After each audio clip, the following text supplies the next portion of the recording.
Não, ainda não. Pronto, está gravando agora, pessoal.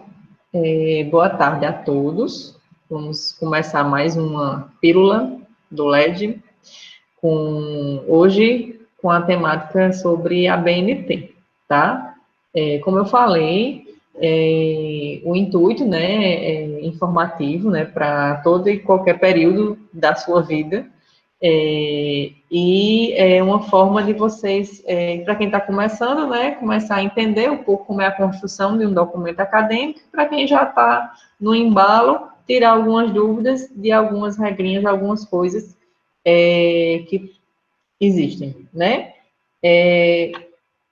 No Brasil, é utilizado, né, na maioria das universidades e na maioria das chamadas de trabalho, as regras da ABNT, tá? Em outros países, né, vocês vão ver quando vocês forem publicar artigos internacionais, às vezes eles têm uma outra forma, outras regras, né, outra forma de referenciar, é diferente aqui do nosso, né, que a gente, quando vai fazer isso, acaba adaptando, mas no Brasil, a maioria das universidades chamadas de trabalho usa o formato da ABNT, tá? Tem gente que odeia, tem gente que ama, certo? Às vezes é um pouquinho chatinho, principalmente, na minha opinião, pelo fato de ela esporadicamente mudar a norma, né? Então, às vezes, de um ano para outro ocorre uma mudança e às vezes você está tão acostumado a fazer daquela forma e, enfim, a norma mudou. Isso realmente é um problemazinho, mas é uma coisa que a gente vai contornando, eles sempre divulgam e a gente sempre consegue acessar. Beleza? Vou colocar aqui a nossa apresentação. Só me confirma novamente se vocês estão vendo. Já está ok. Tudo ok, né? Deixa eu colocar a tela cheia aqui. Cadê Jesus? A tela cheia. Ele está lentinho hoje. Bom, vamos começando então. A gente vai falar um pouquinho de algumas regras gerais da ABNT, né? Do básico ao acabamento de um artigo, mas também serve para os demais trabalhos acadêmicos, como TCC, monografia, enfim. São regras que vão utilizar para a vida de vocês nessa vida acadêmica, certo? As regras que a gente colocou aqui, elas são as mais básicas, tá? Existem várias outras normas, certo? Vocês podem depois consultar. Eu, inclusive, recomendo fortemente que vocês leiam na íntegra aqui as normas que eu vou apresentar, certo? Porque sempre tem um detalhe ou outro que a gente que é mais específico, né? Que posteriormente pode ser que vocês tenham dúvidas, tá? Então, eu recomendo a leitura dos documentos. Então, para começar, o que é a BNT? Né? A gente geralmente só fala a sigla, e às vezes a gente não sabe o que é que significa. Né? Então, a BNT é a sigla para a Associação Brasileira de Normas Técnicas. É uma entidade privada, sem fins lucrativos, e é responsável pela normatização técnica no Brasil. A ABNT tem normas para várias áreas da vida, né? Eu já vi uma norma de ABNT até para colocação de luzes de Natal. Podem pesquisar que existe. E tem regra para tudo. Tem, por exemplo, uma muito famosinha é a NR17, que é a de ergonomia, né? Essa de trabalhos acadêmicos. Então, tem norma para tudo, né? Então, tudo que você imaginar que você vai fazer, pode procurar aqui na BNT, tem alguma norma. Então, é uma entidade, né, que ela coloca essas normas não só, como eu falei, para trabalhos acadêmicos, mas para várias coisas, certo? Mas aqui, hoje, a gente vai tratar de a BNT para trabalhos acadêmicos, certo? Então, por que é importante a gente conhecer, primeiramente, né, e saber utilizar a ABNT nos trabalhos acadêmicos? Bom, acho que todo mundo já teve acesso a algum trabalho, né, um artigo científico, um TCC, e eu acho que deu para perceber que geralmente são bem parecidos, né, eles seguem um padrão.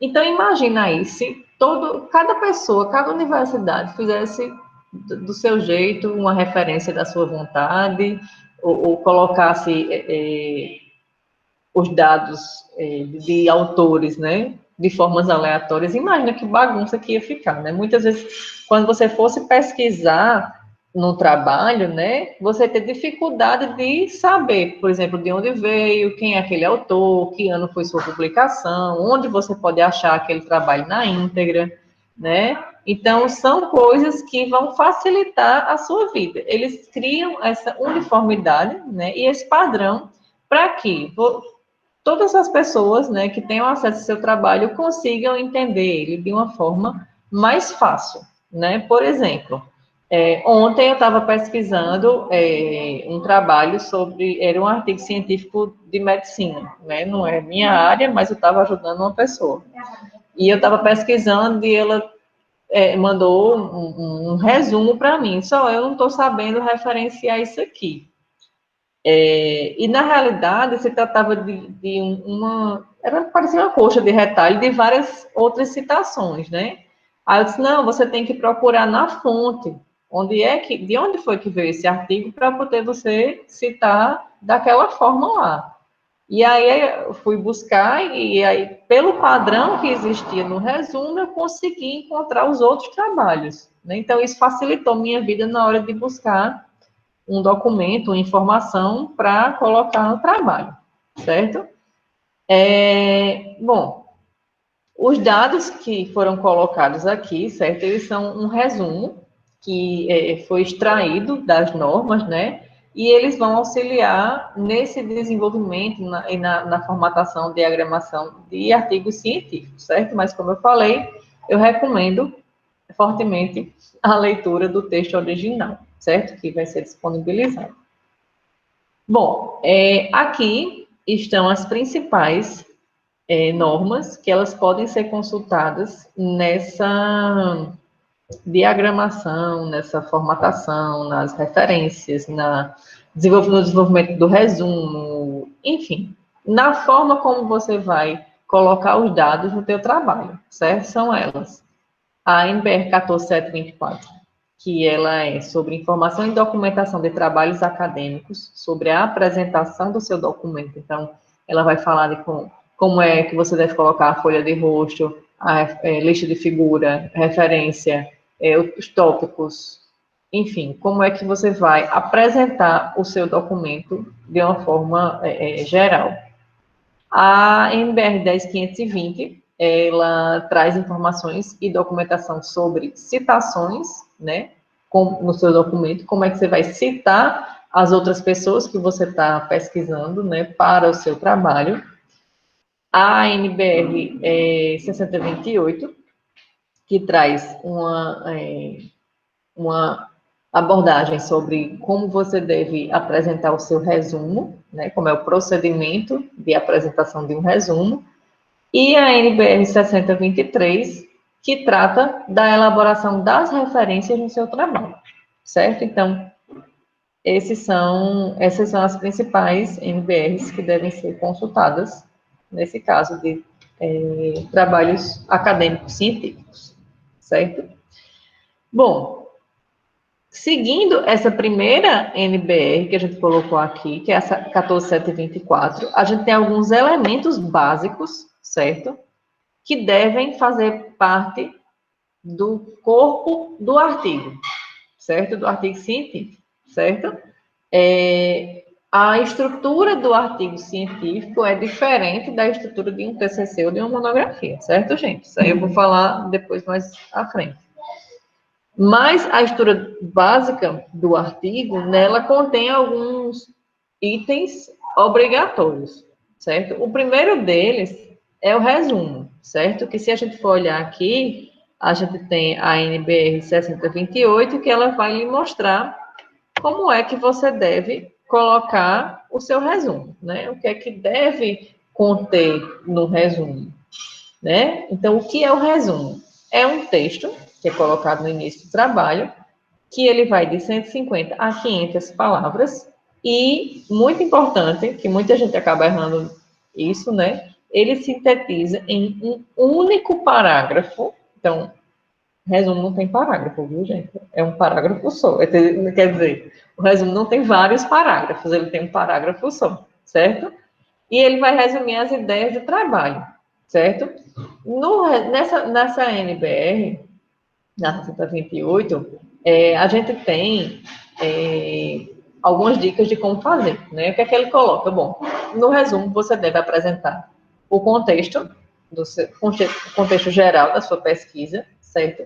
Você deve apresentar de forma breve a sua justificativa, tipo uma linhazinha justificando seu trabalho. Você deve citar a metodologia utilizada na sua pesquisa, né? Você deve citar brevemente seu objetivo e deve citar o resultado alcançado, certo? Então, são basicamente esses 5 tópicos, né? Contexto, justificativa, metodologia, objetivo e resultado alcançado, tá? Tudo isso de forma muito breve, muito clara e coesa em um único parágrafo, certo? Dependendo da chamada de trabalho, para congressos, revistas, periódicos, eles vão limitar o número de palavras ou não, certo? Às vezes eles limitam palavras ou caracteres, né? Vai depender da chamada de trabalho.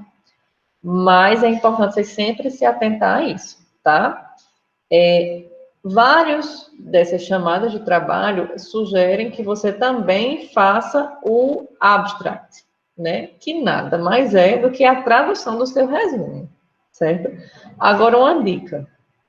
Se lembre sempre de não só jogar lá no Google Tradutor, né? E só copiar e colar, porque às vezes o inglês fica meio estranho, né? Dá sempre uma revisadinha. Se não for muito craque no inglês, pede alguém que revise, certo? Porque muitas vezes acontece isso, né? A gente escreve em português e quando vai traduzir fica meio estranho, tá? Então, só a dica, dá uma revisada, tá? Bom, o resumo é obrigatório, né? Em artigos científicos, abstract, às vezes sim, às vezes não, na maioria das vezes sim. E aí, logo em seguida, você tem um tópico que se chama introdução, tá? Esse tópico ele deve conter os temas que serão tratados no trabalho, né? Além da justificativa e objetivo da pesquisa. Lembrando que, no artigo científico, a gente vai colocar tudo isso no tópico de introdução, certo? Que é a justificativa, o contexto, né, da pesquisa, a justificativa, o objetivo. Às vezes a gente já cita alguma coisa de metodologia, dependendo do esqueleto que a gente fizer do artigo, certo? Que é diferente de um TCC. Por exemplo, num TCC ou num projeto, né, de disciplina, às vezes você tem uma divisão diferente dos tópicos, certo? Na introdução de um artigo científico, você tem uma coisa do juntinho. Num trabalho tipo TCC, você tem uma coisa mais separadinha e maior, né? Lembrar sempre que artigo é uma coisa mais resumida, certo? Uma coisa muito importante, gente, é sempre lembrar de escrever tudo de forma clara, coesa e de forma resumida, porque a maioria das chamadas, elas limitam ou quantidade de página, ou de palavra, ou de caractere. E, na maioria das vezes, é um Deus nos acuda, eu chamo de fazer lipo, né? Eu digo aos meninos, vou fazer a lipo aqui no artigo, que é tirar aqueles excessos, né? E às vezes dá um trabalho tão grande, então sempre lembrar de escrever de forma clara e coesa, certo? Então, esses são os 2 primeiros itens que devem conter um artigo científico de acordo com a NBR 14724, tá? Aí, em seguida, a gente tem outras partes do seu documento, do artigo, tá? Lembrando que, mais uma vez, o artigo científico é um resumo do seu projeto maior, tá? Então, a gente tem, depois da introdução, a gente tem o desenvolvimento, né? O desenvolvimento, ele não obrigatoriamente, gente, esses tópicos têm que ser com esses nomes, tá? Você pode, de repente, colocar outros títulos, né? Você pode, por exemplo, em desenvolvimento, colocar resultados de discussões, né? Você pode colocar algum título específico mais relacionado com a sua pesquisa, enfim. Mas a divisão é basicamente essa, certo? Resumo, introdução, desenvolvimento, conclusão e, no fim, as referências. Lembrando que a parte de desenvolvimento, ela pode ser dividida em mais tópicos, certo? Se você quiser subdividir, enfim, isso pode ser feito, tá? Sem nenhum problema. Lembrando sempre de fazer de forma resumida, tá? Bom, o desenvolvimento é a parte principal do trabalho, certo? Ela deve conter a exposição do assunto tratado de forma detalhada e completa, certo? Como eu falei, ela pode ser dividida, né, em vários outros tópicos, e é nessa parte que geralmente está contido o levantamento e análise de dados e alguns resultados que você vai vir apresentar, certo? Por isso que, às vezes, é importante essa subdivisão. O último tópico, né, do seu trabalho, do seu artigo, é a conclusão, né, que é onde você vai recapitular tudo que foi falado e vai discutir os seus resultados, né, de forma mais objetiva do que foi colocado aqui na parte de desenvolvimento, certo? Lembrando que introdução, desenvolvimento e conclusão, eles são topificados, ou seja, eles têm númerozinhos na frente, eles têm tópicos. Referências, não tem, certo? Nem resumo, tá? Então, primeiro e último, não tem topificação. Primeiro, segundo, terceiro, que é introdução, desenvolvimento e conclusão, tem tópico, tá? Dica, faça sempre o esqueleto do seu artigo, certo? Enumere, pegue uma folha, enumere o que é que você precisa falar dentro dessa estrutura de introdução, desenvolvimento e conclusão, faça as subdivisões e depois vai enxertando os conteúdos. Fica muito mais fácil. Outra dica, resumo é a última coisa que você faz, certo? Por quê? Porque você vai ter ali todos os seus resultados, né, colocados. Então, você precisa terminar para poder fazer o resumo, certo? E outra dica é sobre a introdução. Aqui. A introdução, você pode começar colocando alguns dados na introdução, mas ela é uma coisa que ela vai sendo modelada ao longo do desenvolvimento do artigo, certo? Não é uma coisa engessada, tá? Você não faz, fica pronto e acabou, não.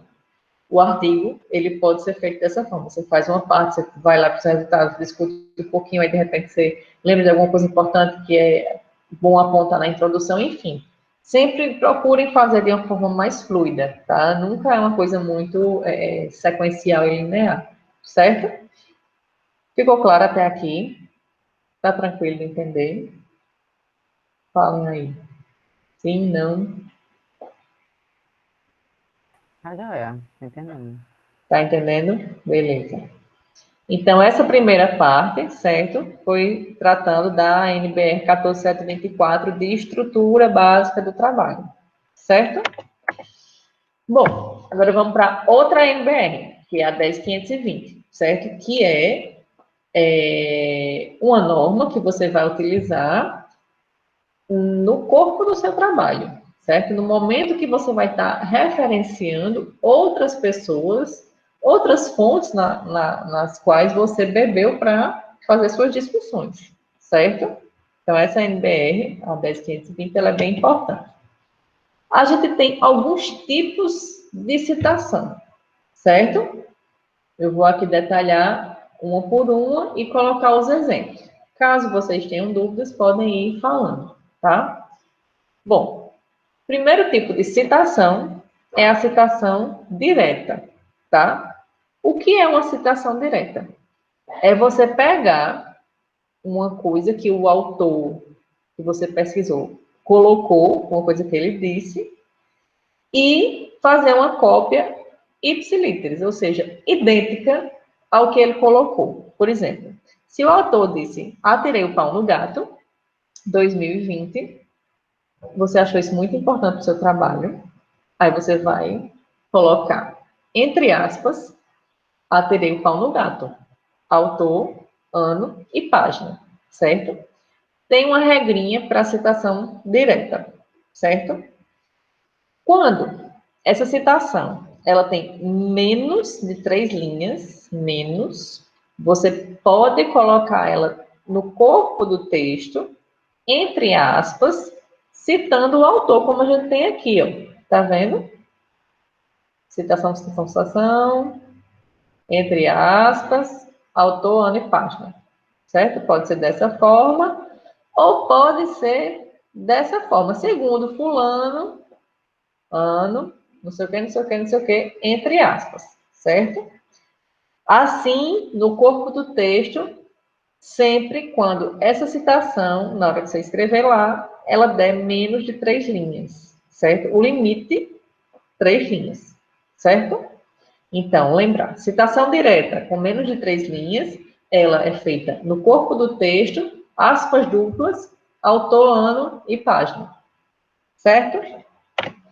Mas eu encontrei um negócio que o fulano me disse que é o atirei o pau no gato completo, que deu mais de 3 linhas. E agora, meu Deus, lascou? Não, lascou não. Você pode colocar ainda no seu texto, mas você vai fazer de outra forma, certo? Você não vai mais colocar entre aspas no corpo do texto. Você vai colocar a citação direta com mais de 3 linhas de uma forma recuada, certo? Com uma fonte um pouco menor e com alguns espaçamentos, certo? Então, aqui, ó, a gente tem um exemplo de como ficaria essa citação direta com mais de 3 linhas no corpo do texto. Lembrando que citação direta é quando você copia igualzinho como o autor falou, tá? Não tem diferença. Você não está colocando com suas palavras, nem você está colocando nenhum incremento, nada. Você está colocando igualzinho como o autor está falando, certo? Lembrando que aqui você não coloca mais aspas, certo? O texto, ele vai ter um recuo aqui ó, de 4 centímetros, certo? Vai ter um espaço de 1,5 centímetro em cima e 1,5 centímetro embaixo. E a fonte, como geralmente na NBR 14724 ela recomenda que seja tamanho 12, então a citação direta com mais de 3 linhas, você coloca ela com tamanho 10 ou 11, certo? Eu geralmente gosto de colocar 10, porque eu acho que diferencia mais. Mas tem gente que gosta com 11 e não está errado, não, certo? Contanto que seja pelo menos um ponto menor. Beleza? Então, vai ficar dessa formazinha aqui, uma citação direta com mais de 3 linhas, certo? Então, citação direta.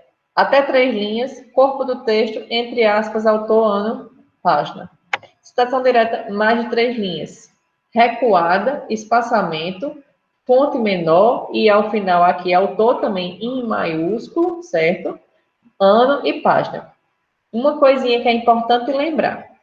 Quando a gente cita assim, ó, o autor, no final da frase, o sobrenome do autor aqui é sempre em letras maiúsculas, certo? Quando a gente coloca assim no meio da frase, segundo fulano, de acordo com Beltrano, aí a gente coloca a primeira letra maiúscula, o resto minúsculo, é normal, como se a gente estivesse colocando o nome de uma pessoa, e o ano, certo? Lembrar sempre disso. E Mas aí é o nome ou o sobrenome? Oi? Da segunda forma. Segundo Aqui? é o sobrenome, né? Geralmente a gente usa o sobrenome. Tá. Por exemplo, se eu for citar Mike Baxter, né, que é um autor que eu amo. Então, eu vou colocar aqui, segundo Baxter, 2000, e eu coloco a citação dele. Aqui, ó. É. Se eu for colocar, eu coloco também, só que aqui em letras maiúsculas, né? Baxter, 2000, página tal. Certo? Certo. E aqui na citação direta com mais de 3 linhas, a gente coloca também aqui, como é no finalzinho, né? O sobrenome do autor em letras maiúsculas, certo? Mais à frente eu vou falar um pouquinho sobre quando tem mais de um autor, como é que a gente faz.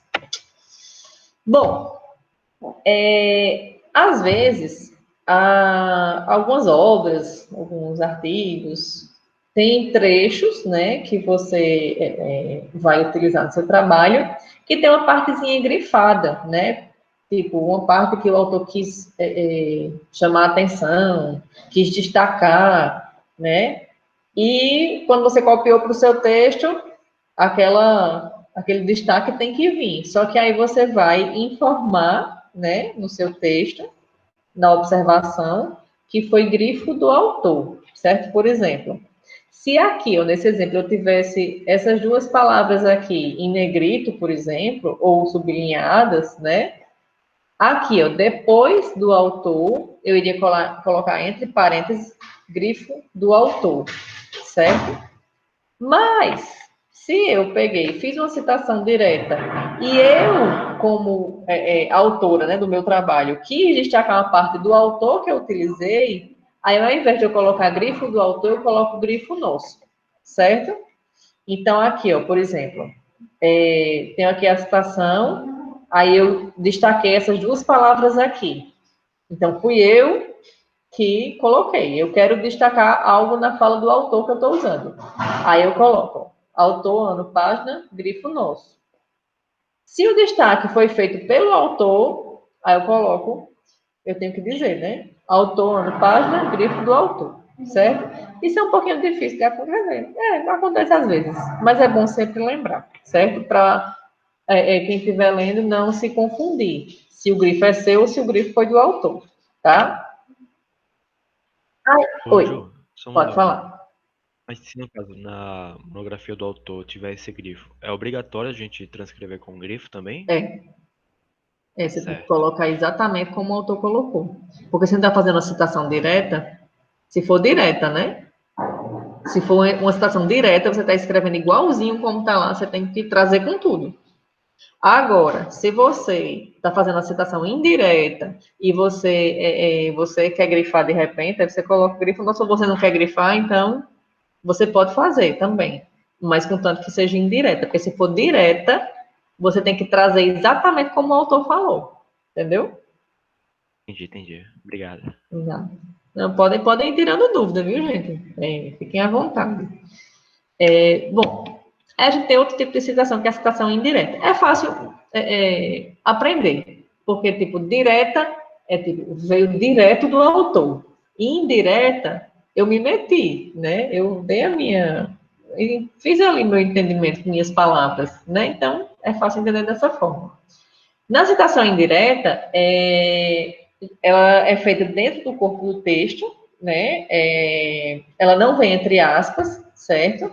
E, mais de todo jeito, mesmo você colocando a ideia do autor com suas palavras, você tem que citar aí, que a ideia não foi só sua, né? A ideia foi dele. Então, você tem que colocar, certo? Não esqueçam nunca de referenciar, porque senão vocês podem ser acusados de plágio, né? E a gente não quer isso. Então, sempre tem que referenciar, tá? Então, uma citação indireta, ela é feita dentro do próprio texto, tá? Você vai colocar a ideia do autor com suas palavras, só que você vai também referenciar ele de duas formas. Ou você vai colocar, de acordo com fulano, ano tal, blá, blá, blá, blá, blá, blá, blá, a ideia dele com suas palavras, ou você vai colocar aqui o texto da ideia dele com suas palavras e citar no final. Aí, só recapitulando aquela diferença, né? Aqui você vai colocar o sobrenome, né, com a primeira letra maiúscula e o ano, e a página, se você tiver acesso. E se você for citar só no final da frase, é com letra maiúscula e o ano, certo? A diferença de citação direta para citação indireta, como eu falei, a direta é igual, idêntico ao que o autor colocou. A indireta é o seu entendimento da ideia do autor, daquilo que ele colocou, certo? É a ideia dele com suas palavras. Beleza? Aí, Ju, me tira uma dúvida. diga. Por exemplo, quando eu vou fazer uma citação direta, eu digo assim, de acordo com fulaninho, aí eu fiz a citação lá direta, destacada no corpo, porque ela passou de 3 linhas. Eu preciso, no final, também colocar autor, ano e página, mesmo tendo dito lá na frente, de acordo com fulaninho? Tem sim, tem que colocar. Tem que colocar no final daquele parágrafozinho recuado, você tem que colocar entre parênteses, em caixa alta, autor, ano e página. Principalmente quando é citação assim grande, que é direta, que é com mais de 3 linhas, é muito bom botar a página. E tem que ter lá no finalzinho, certo? É obrigatório. Não pode deixar de ter, não. Pelo menos até 2011, quando foi a última modificação da NBR 14724, tem que ter. Certo? Oi. Surgiu uma outra dúvida aqui. Pode falar. Perguntaram se na citação direta, se ocorreu algum erro de português ou gramática do autor, de acordo com o novo acordo ortográfico, como é que a gente passa essa citação corrigida? Então, nesse caso, o que é que eu sugiro, que eu já vi em alguns cantos, alguns artigos, você colocar uma nota de rodapé, informando isso, certo? Se for de um autor de um livro tal, renomado e tal, certo? Outro caso é quando você vai colocar a fala de uma pessoa que foi entrevistada e que a pessoa geralmente usa gíria, ou um vício de linguagem, ou fala um português não muito correto, né? O que acontece muito quando a gente faz nossas pesquisas de campo em comunidade, né? Às vezes as pessoas falam do jeito que falam, né? Nós foi, nós vai. E é importante a gente transcrever exatamente como a pessoa falou. Só que para o leitor não entender que aquilo foi erro nosso, a gente depois... deixa eu voltar aqui para... Isso. Pronto. Aqui, ó, por exemplo, eu vou colocar aqui a fala da pessoa, certo? Aí aqui eu coloco, né? O sobrenome da pessoa que falou, o ano que falou, aí eu coloco ao invés de página, né? Entrevista concedida ano tal, e aí eu coloco entre chaves S e C, SIC, que é uma siglazinha que você utiliza para quando você quer informar em trabalhos científicos que você está escrevendo como a pessoa fala, entendeu? Você só transcreveu aquilo, não foi você que falou nós foi, nós vai, tá? Aí você coloca uma chavezinha, né? S e C, SIC, certo? Ficou claro? Sim, não me deixem falando sozinha. Vou continuar aqui, tá? Bom, a gente tem, às vezes, trechos grandes, né, de trabalhos que a gente achou muito importante e gostaria muito de colocar aquilo no nosso trabalho. Só que, às vezes, o autor foi bem prolixo e eu quero, assim, tipo, o começo e o final do que ele falou.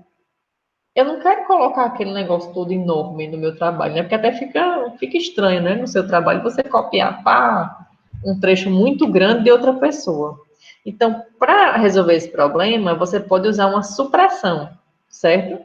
Que é você colocar partes que para você são importantes do trabalho dentro de um contexto no seu trabalho, tá? Então, aqui, eu coloquei um exemplo, né? Imagine um parágrafo com 10 linhas, sendo que a primeira e a última linha são as que interessam a você. Então, nesse caso, você vai usar a supressão, que é a inclusão desse sinal aqui, ó, de chaves, de colchetes, né, com 3 pontinhos, com reticências, né, como esse aqui, indicando que um trecho do texto, que foi aquele do meio, não foi utilizado. Então, você pega um trecho desse tamanho aqui, com 10 linhas, mas para você interessa o começo e o final, você não quer colocar aquele meio. Então, como é que você faz? Coloca a parte que lhe interessa, né, colchete, reticências, e o resto que lhe interessa, citando autor, ano e página, certo? Uma dica importante, cuidado para também não fazer essas supressões, esses cortes estratégicos e o negócio ficar sem sentido, tá? É muito importante que você veja, né, o sentido que você vai deixar ali com aquela supressão, certo?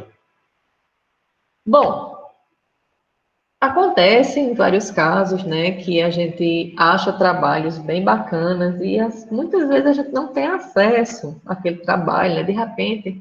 Hoje em dia mais não, né, hoje em dia é mais fácil a gente conseguir acesso aos trabalhos, mas imagina aí, tem uma obra de 1500 não, 1950 que foi publicado na Inglaterra, e esse livro só tem lá na biblioteca do Imperial College. Então, você não tem como ir lá na Inglaterra, na biblioteca do Imperial College, buscar esse livro. E nem tem esse livro no Brasil. E agora? Mas esse negócio era tão importante no meu trabalho. Como é que eu faço? Você pode usar a citação da citação, né? Por exemplo, você tem essa obra importantíssima lá na Inglaterra, e tem outro trabalho aqui no Brasil que teve alguém que foi lá, teve acesso e escreveu sobre aquilo. E você tem acesso a esse trabalho que citou o importantão lá. Como é que você faz, né? O mais adequado é você sempre buscar direto na fonte, tá? Mas às vezes a gente não consegue. Então, nesses casos, a gente pode usar a citação da citação, certo? Que, como o termo sugere, você vai citar um conteúdo que foi citado por outra pessoa da obra que você está consultando, certo? É recomendado em último caso, já que o correto é você tentar localizar a fonte original. Então, ele vai ficar mais ou menos assim, ó, seguindo o modelo direto, né? Segundo fulano de tal, citado por fulano, né? Aí coloca a citação direta, tá? Esse citado por, muitas vezes, ele é substituído pelo apude, que quer dizer citado por, certo? Só que fica mais, eu acho que fica mais chique, né? Mas pode ser usado das duas formas, certo? Então, esse é um modelo de citação da citação, seguindo uma citação direta, tá? Então, você tem, segundo fulano, citado por Beltrano, e aí vem a citação. E no modelo indireto, né, a gente tem, segundo fulano, citado por Beltrano, blá, blá, blá, blá, blá, blá, e o citado por pode ser substituído pelo apude, certo? Deu para entender essa parte? Sim, não? Posso passar adiante? Deu sim. Tem uma dúvida? Deu? Tudo certo? Tudo. Ok. Bom, outra questão. Tenho um trabalho que eu consultei que geralmente, né, muito raramente, principalmente artigo científico, ele não é escrito só por uma pessoa. Geralmente é escrito em colaboração. E às vezes tem artigo que tem tipo 5 pessoas, 6 pessoas no mesmo artigo, né? Isso é muito comum. E para a gente, imagina, citar 6 nomes de pessoas no final lá da sua citação direta recuada. Imagina aí. É um negócio meio estranho, né? Então, para resolver esse problema, é indicado que você utilize o nome do primeiro autor, tá? Seguido da expressão etial, que significa, do latim, entre outros, certo? Então, você está incluindo todos aqueles outros que fizeram parte do artigo. Quando a pessoa for buscar lá na referência que abriu o artigo, né, vai ver todos os nomes de todo mundo que participou, mas na sua referência lá vai aparecer só o primeiro nome para organizar melhor o babado. Tá? Então, aqui tem um exemplo, né? Então, Bega, Egídio Alberto, não foi ele sozinho, mas ele foi o primeiro autor, Etial, que é todo o resto, certo? Isso acontece quando você tem uma citação com mais de 3 autores, certo? Quando você tem um autor, você bota fulano, geralmente assim, quando você vai colocar nas referências, né? Lá atrás. Sobrenome, nome, né? Título, edição, cidade, a revista, o evento, o ano e qual foi a página que está publicada, ou às vezes, se for um livro, a quantidade de páginas, certo?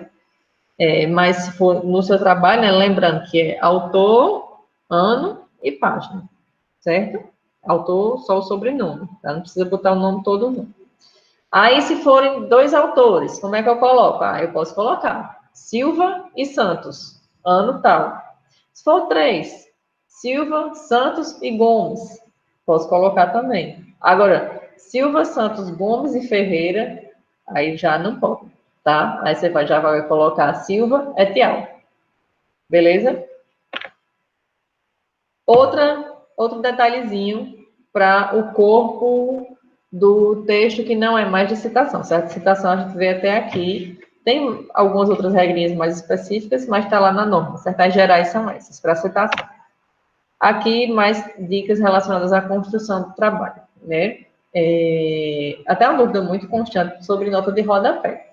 Bom, em artigos científicos, algumas chamadas de trabalho aceitam nota de rodapé, outras não. Então, a gente tem que sempre ficar atento a isso, certo? Porque, enfim, às vezes a gente pode colocar, às vezes a gente não pode, vai depender da chamada de trabalho. Em outros trabalhos acadêmicos, como TCC, monografia, etc., a gente pode utilizar tranquilamente, tá? Lembrando sempre de fazer da forminha correta, certo? Então, a nota de rodapé, ela é caracterizada por um número ou letra, que é apresentado no final da citação, certo? Que aparece em sequência no corpo do trabalho. O que é isso? Por exemplo, eu vou falar de um assunto, de repente, adjacente ao meu trabalho, só que se eu for falar daquele assunto no meio da frase, vai desandar ali o meio de campo e vai ficar meio estranho. Aí, tipo, eu estou falando sobre, deixa eu ver, sobre cachorros. Estou falando sobre cachorros, eu venho falando sobre raças de cachorro e tal. E aí surge alguma parte lá sobre informes nutricionais de ração. Eu sei que aquilo é importante, mas se eu for parar meu texto para falar de informes nutricionais de ração, vai desandar ali, né?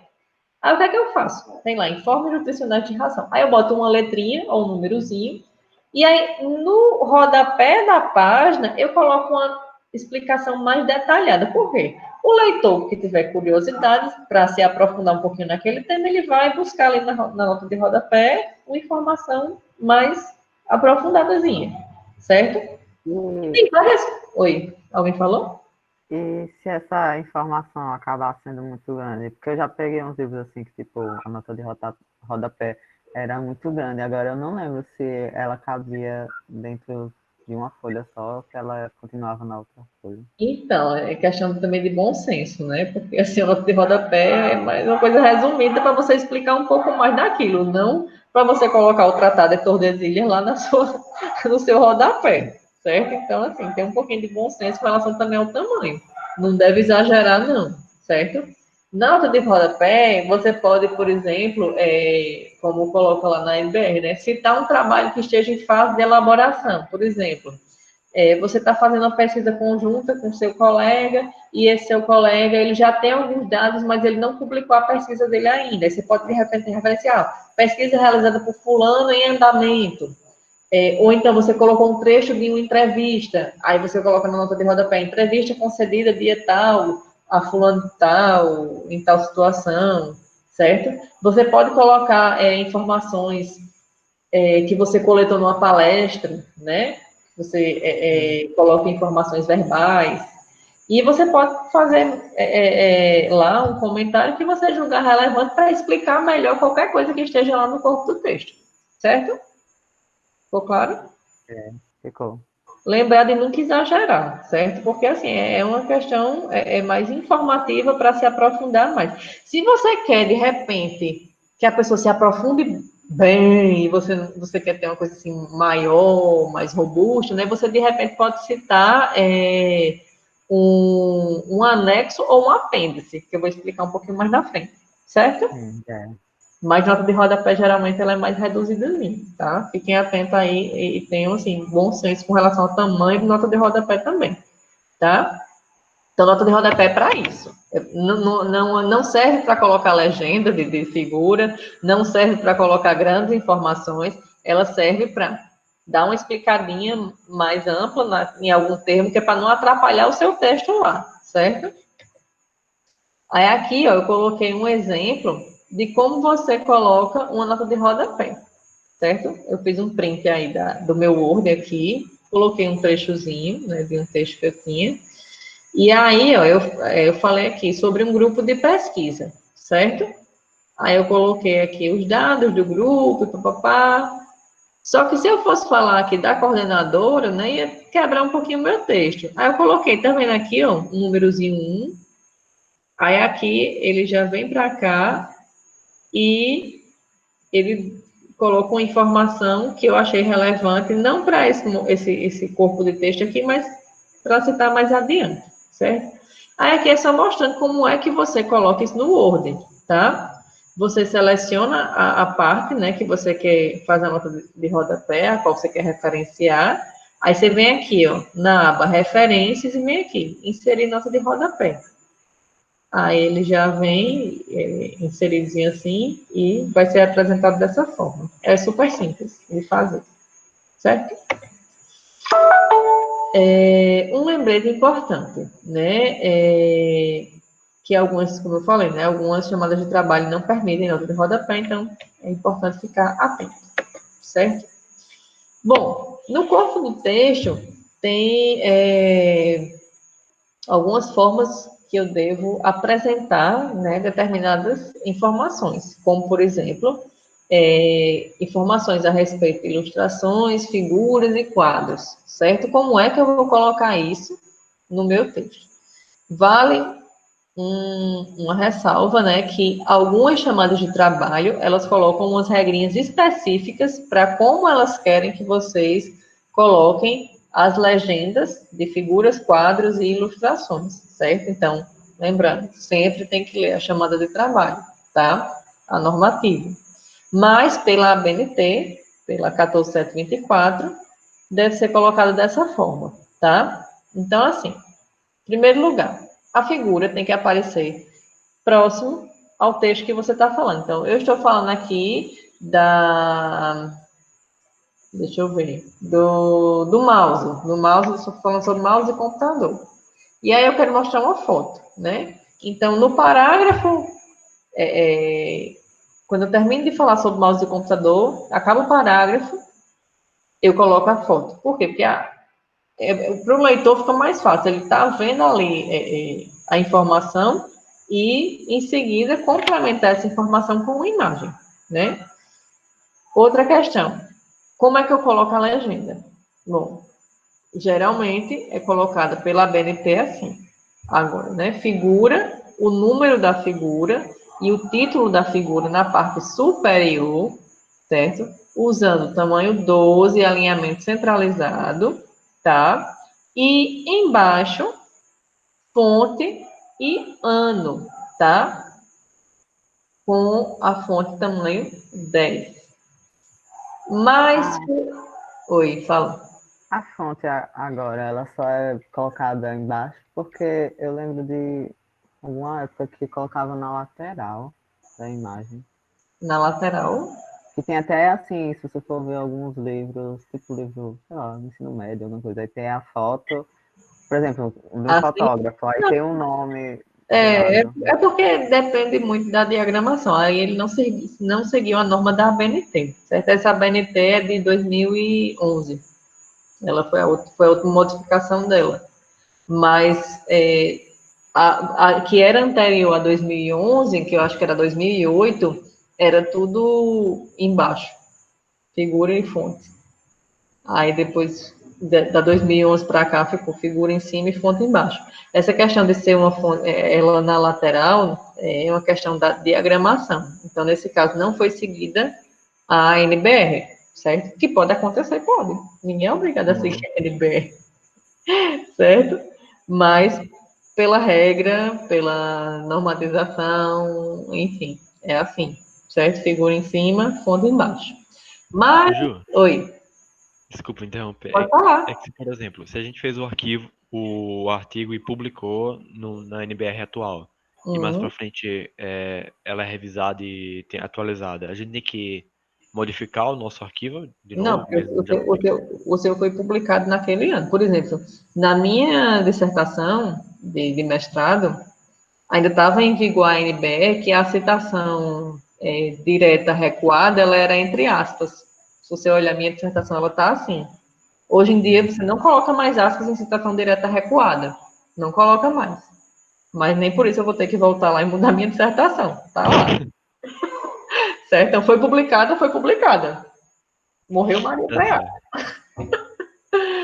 certo. Bom, estou fazendo meu trabalho e eu mesma fiz uma foto maravilhosa que eu estou colocando lá no meu trabalho. Eu preciso me referenciar? Sim, eu preciso me referenciar no meu próprio trabalho. Mesmo que foi você que fez o babado, você tem que dizer que aquele negócio é seu. Como é que eu faço isso? Fonte do autor, ano tal. Entendeu? Aqui, ó. Aí vai você colocar a fonte, autor, ano, você vai colocar a fonte, quer dizer, autor no nome do, assim, fonte, Silva e Souza, 2013. Aí você vai, se foi você, você vai colocar a fonte do autor, né? Você não coloca seu nome, não, certo? Você coloca do autor, que a pessoa vai entender que é do autor daquele trabalho, tá? E o ano que foi feito. Por exemplo, no relatório do Procaeste, né, do trabalho de extensão, as fotos foram feitas pelos meninos, né, a maior parte delas por Rebeca, que é fotógrafa, tem fotos maravilhosas.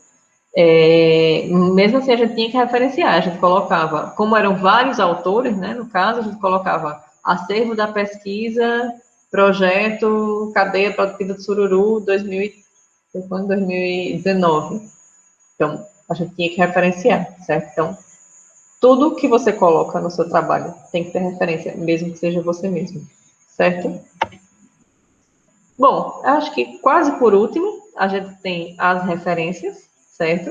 que tem um resuminho de como você pode apresentá-las, certo? Então, se for um livro, ou um artigo, ou um TCC, ou, enfim, etc., você vai colocar, né?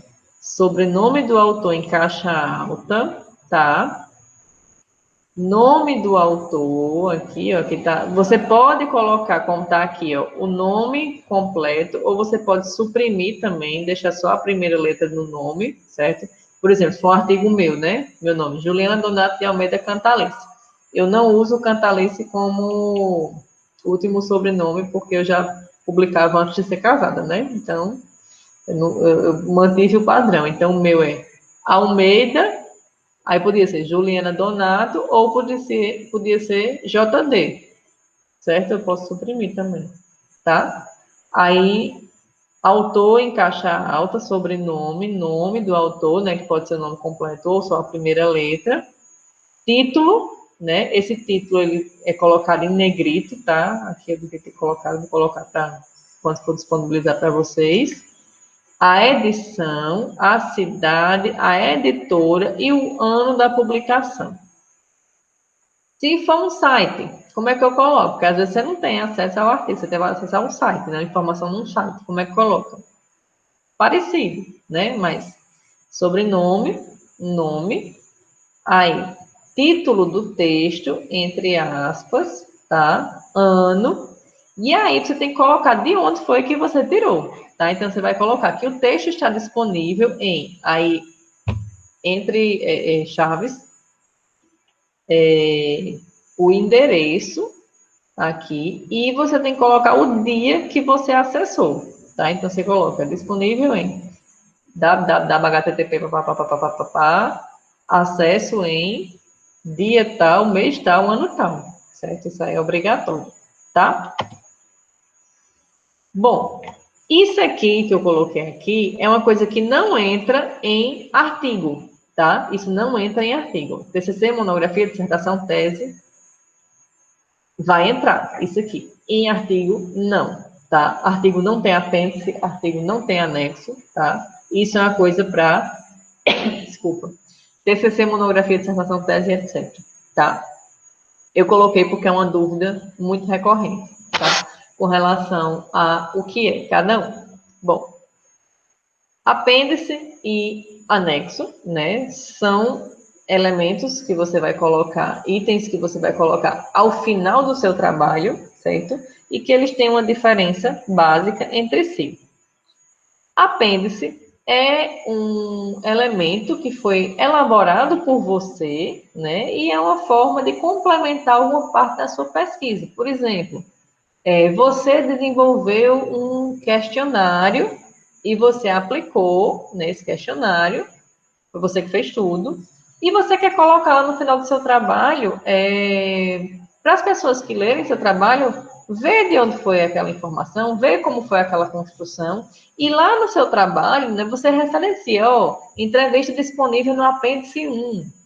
Aí tá lá no final do texto, né? Teve uma aluna minha, a Laiana Lobo, que só de apêndice dela, acho que tem umas 30 páginas, porque ela fez matriz de inclusão de comentário, né? Que é uma matrizinha que você faz com as falas das pessoas. Ela transcreveu a fala das pessoas. E para o trabalho dela, realmente era muito importante. Então, estava lá no apêndice dela, 30 páginas de transcrição de fala dos entrevistados, tá? O termo apêndice, ele geralmente é digitado em letra maiúscula, né, em negrito, no final, tipo assim, como está aqui no exemplo. Apêndice A, ou apêndice 1, e o título lá do seu apêndice, certo? Fica no final do seu trabalho, com esse títulozinho em cima e centralizado, certo? Eu sempre faço uma analogia bem, bem besta, mas que acaba sendo fácil para memorizar.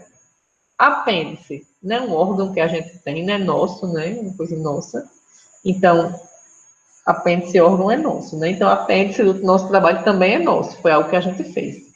E anexo é uma coisa que foi anexada, né? Então, anexo é uma coisa que foi feita por outra pessoa, mas que você usou. E você acha importante colocar no seu trabalho. Aí você vai colocar como anexo. Por exemplo, fulano de tal fez uma pesquisa com 50 pessoas sobre qualidade de sono. Então, tá lá a pesquisa de fulano de tal. E eu cito isso por algum acaso no meu trabalho. Então, eu posso colocar conforme fulano, ano tal, anexo 1. Porque a pessoa que tiver interesse vai lá no anexo e vê a pesquisa de fulano, certo? Eles são elementos opcionais, certo? Tanto o apêndice como o anexo são opcionais, não é obrigatório, certo? E são incluídos apenas se vocês, como autores, acharem necessário, tá? Difere-se dos apêndices pelo fato de ser um material que não foi feito por vocês, foi feito por outras pessoas, certo? Mas a forma de digitação e inclusão é a mesma, tá? Então, coloca o título em maiúsculo e centralizado, certo? Aqui também é uma coisa que não entra em artigo, tá? Mas eu coloquei só a nível de informação para quem está fazendo TCC, monografia, etc., certo?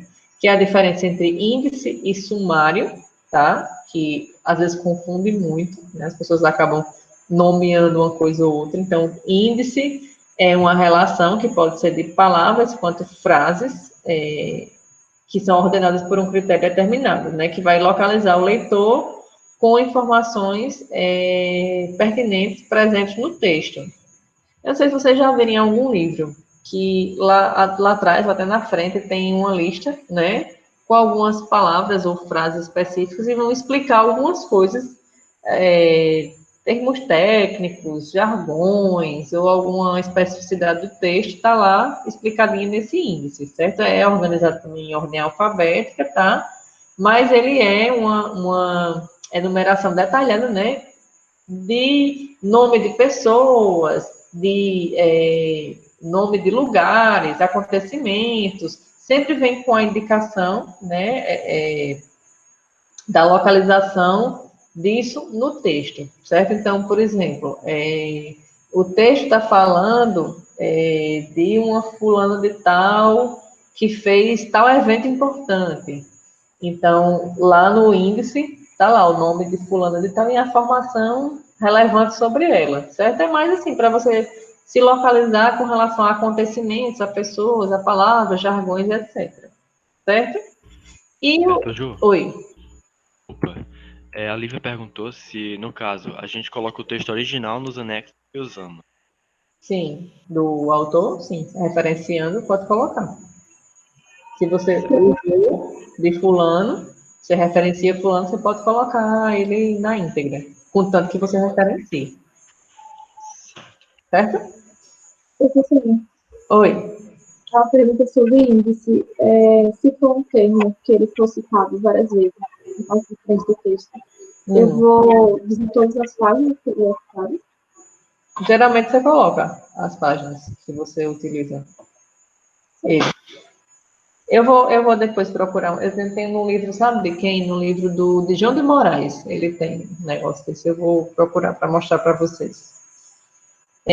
Bom, diferente no sumário, né? É aquela coisa que a gente faz no começo, que é para dizer os títulos ou seções do texto e a página onde está, né? O sumário, que é aquele que a gente encontra mais comumente, né? Que é o número da página, né? De acordo com a seção do seu trabalho. Por exemplo, introdução, página 8.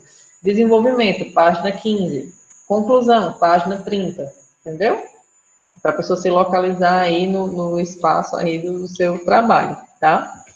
É diferente também, gente, uma coisa importante, é diferente também de lista de siglas e abreviações, certo? Geralmente, em alguns trabalhos, né, é utilizado também, além de um índice do sumário, né, da lista de figuras e da lista de tabelas, que a gente faz também dessa forma, né, do sumário, para indicar onde é que está a figura em tal página. É utilizado também em alguns trabalhos, é opcional, não é obrigatório, tá? Só em alguns trabalhos que mais da área de exata, né? Que usa muito essas siglazinhas e termos alfanuméricos, que geralmente é obrigatório, mas de uma forma geral é opcional, tá? Mas é bom colocar, porque vai orientar, às vezes, uma pessoa que não é da área a entender seu trabalho, tá? Aqui é a lista de abreviações e siglas, que você vai colocar todas as siglas e abreviações e termos alfanuméricos que você utilizou no seu trabalho, e você vai colocar a explicação daquela sigla. Por exemplo, na minha tese, eu uso muito o termo PANI, P-A-N-I, mas PANI significa polianilina. Então, eu coloco lá PANI, aí o significado polianilina, certo? Se for um elemento químico, eu coloco lá a formulação e eu coloco o nome daquilo, entendeu? Nessa lista de abreviações, siglas e termos, tá? Mas quando você olha na NBR 14724, você lá também encontra a ordem dessas seções, né? A ordem e quais são os itens obrigatórios.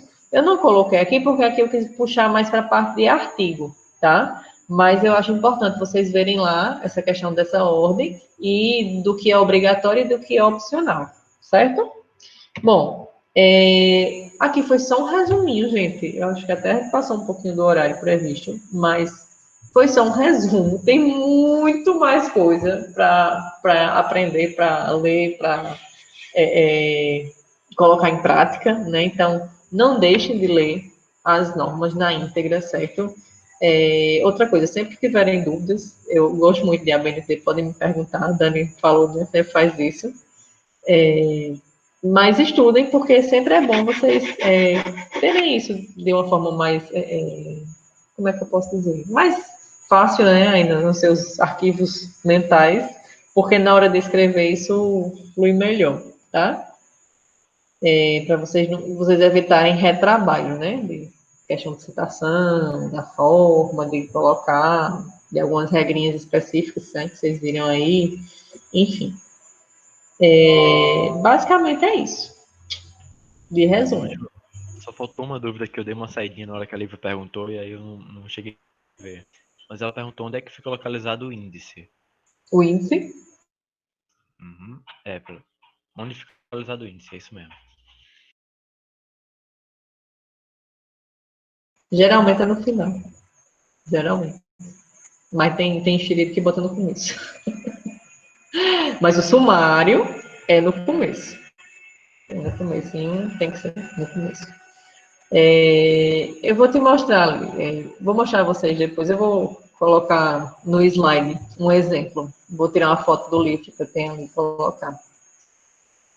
Não é muito comum. Ô, Ju, Oi. às vezes era bom a gente falar também que a gente fala muito dessa organização de artigo por ABNT, mas quando a gente vai participar de congresso, principalmente congresso internacional, não necessariamente é a ABNT. Então, geralmente, o que prevalece é a normativa do congresso. Você lembra de quando a gente fez do CID, aquele inferno? Eu falei no começo, não? Falei, não? Que até lá eu botou que chique. Que chique. Artigo internacional. Mas é importante, né? Que a gente sempre, em primeiro lugar, se atente à chamada de trabalho, certo? Em primeiro lugar. Segundo, dependendo para onde você vai mandar, a norma muda. A artigo internacional não vai ser a BNT. A BNT é aqui para nós, né? Tanto que o significado é Associação Brasileira de Normas Técnicas, né? Cá de nós. Então, o pessoal de exatas usa muito uma norma que eu acho que é látex, né? Latex, LATEX. Latex. Tem outra, acho que tem outro nomezinho, eu sempre me esqueço dele, de Oxford, não. De onde é, meu Deus? Tem uma de Chicago. Chicago, essa. Que é um inferno. O inferno. Só Jesus da misericórdia. Mas também, assim, a gente é acostumada com a nossa, né? Aí eu, pelo menos, quando pego outra que não seja a BNT, eu falo que eu morrer. Eu morro com qualquer um. Mas é isso, assim, sempre em primeiro lugar, gente, é atentar para a chamada de trabalho, porque lá que vai dizer a você como é que você deve fazer, né? Dani falou aí o exemplo, né? Quando a gente foi escrever para o CID, né, que foi um congresso internacional que a gente mandou trabalho, a gente faltou um pouco ficar doida, não foi? A lista de figura, ou indicação de figura era toda diferente. Minha Nossa Senhora, inferno. Mas, assim, a gente tinha que seguir a norma que estava lá, colocada na chamada de trabalho, que era diferente da ABNT, certo? Mas aí, como eu disse, assim, geralmente as universidades e a maioria das chamadas de trabalhos nacionais utilizam a ABNT. O design que era Ixi, era um inferno de só ter imagem liberada. Maria, inferno. Tem isso também, viu, gente? Às Você não vezes podia usar nem imagem de sua própria autoria, a não ser que você tivesse registrado ela como imagem de licença Commons. E a gente sofreu, porque a gente tinha várias imagens nossas do E não processo. podia usar. Foi do processo de Era criação da marca do LED. do LED, não foi? Foi. Deu um trabalho do cão e depois não entrou, desgraça. Só Jesus na misericórdia. Mas é isso, gente. De uma forma geral, assim, eu sei que é muita coisa. Para quem nunca teve contato com a BNT, eu sei que é um choque anafilático, mas agora você vai se habituando, certo? Então, de uma forma geral, assim, vocês têm dúvidas? Querem tirar alguma dúvida? Sim, não. Aquele momento de silêncio. Podem colocar no chat. Pra mim tá ok. Hum? Pra mim tá ok. Beleza. Aqui Então, tranquilo. ok. Então, assim, eu espero que eu tenha conseguido, assim, pelo menos dar uma clareada, uma relembrada, né, de algumas regrinhas. Vamos disponibilizar o slide, tá? E as normas, certo? E é importante que vocês leiam, porque eu garanto para vocês que vai facilitar muito na hora de escrever, tá? Porque vai evitar a questão do retrabalho, de você estar arrumando e colocando citação. Outra dica bem importante, principalmente em trabalhos maiores, com muitas referências, minha gente, façam o seguinte: na hora que for colocando a referência, já vá copiando a referência lá no final. Porque de repente você bota só de acordo com Silva 2018, tem 30 mil Silvas 2018, e depois você não lembra mais quem foi Silva 2018, e você vai chorar. Então, assim, vai logo colocando, certo? Quando é um trabalho assim, muito, muito, muito grande, como um TCC, ou uma tese, ou uma dissertação, eu geralmente faço um arquivo à parte e vou colocando já lá as citações, certo? Isso aí realmente, fichamentos dos artigos são bem importantes, tá? Você ter lá os seus fichamentozinhos. Agora, com a facilidade do Drive, né? Isso torna a vida da gente muito melhor, que a gente abre uma pastinha lá e já vai colocando os fichamentos, então não deixa de organizar. Nessas horas, minha gente, eu garanto a vocês, ser organizado é uma benção, porque você vai agradecer a você mesmo por você ser tão organizado, porque tem hora que dá um nó no juízo mesmo. Não, sempre é bom ser organizado, mas quando você perde uma referência, meu amigo, olhe, aconteceu comigo uma vez acho que, não sei se, não lembro se foi num artigo da graduação que eu fiz, eu não lembro. Sei que faz muito tempo. Que eu não coloquei, eu coloquei só o nome do autor, o ano, e depois eu não sabia mais de onde eu tinha tirado, nem onde estava essa referência. E era um trecho muito maravilhoso para o meu trabalho. E eu tive que tirar. Eu tive que tirar, porque eu não sabia mais onde molesta estava aquele infeliz daquele autor, de onde eu tinha pegado aquela referência. Eita, eu lembro, Dani, que tu perdeu a referência também, foi triste. Pois é, gente, nessas horas a gente sempre chora, né? Eu, no caso, tinha amigos. Aí eu falei, pelo amor de Deus, vai na biblioteca, acha o livro tal, da edição tal e procura tal. Eu consegui, mas não foi sem sofrimento, não. Eu não consegui. Eu tive que tirar o... Estende chega gritando em casa, falando no telefone, meu Deus. Corta essa parte. Eu tive que tirar o trecho do meu trabalho. Foi complicado. Pronto, gente, eu vou parar de gravar aqui, certo?